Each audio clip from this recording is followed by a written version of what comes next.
A big, fat, red, juicy apple, ripe to perfection and bursting with flavor. The juice is running and dripping off my chin. The skin, crisp and such a sinfully shiny red, and the meat inside bring my mouth alive with tart and sweet and crunchy and soft. The shape of an apple allows it to stand alone and be admired on display. As it swells and bulges at the top, a thick, strong stem stands erect out of its belly button, the family tree it came from, and I take hold and twist until that stem gives way and pops off.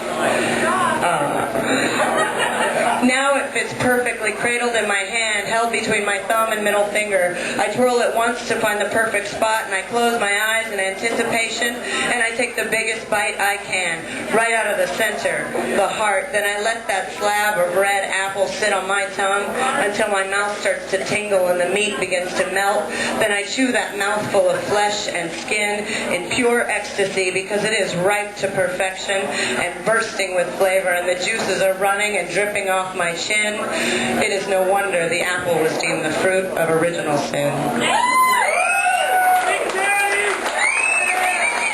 We're all over there right now. We got our brothers and sisters dying over there right now. We'll all ask ourselves why. We don't know. We just listen.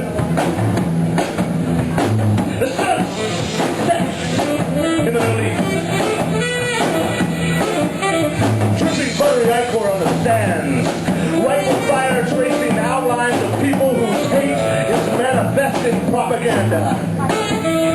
Someone who is in prison, shackled and crying and maybe tortured. There is no light in that dungeon. There is only soundproofing and metal. And children sport weapons like old school fishing rods. Proud and angry scuttlebugs, but women are dangerous too. The airwaves in a sordid tale. Here in paradise we drug on MTV. Carry paper signs and size. Our enemy is an environmental radical setting fire to empty auto dealerships. The burn is coming. We feel it in our DNA. That ability of ruin dances in the peripheral. The edge must give, the center cannot hold. All things balance out. In the end, it's always even. Saddam is a bearded puppet man, hung on television for everyone's amusement. He reminds me of every assassinated despot that ever graced the cover of Time.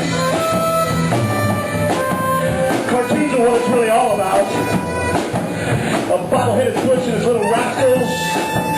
United we stand, divided we fall. Keep that cliche lest we all perish.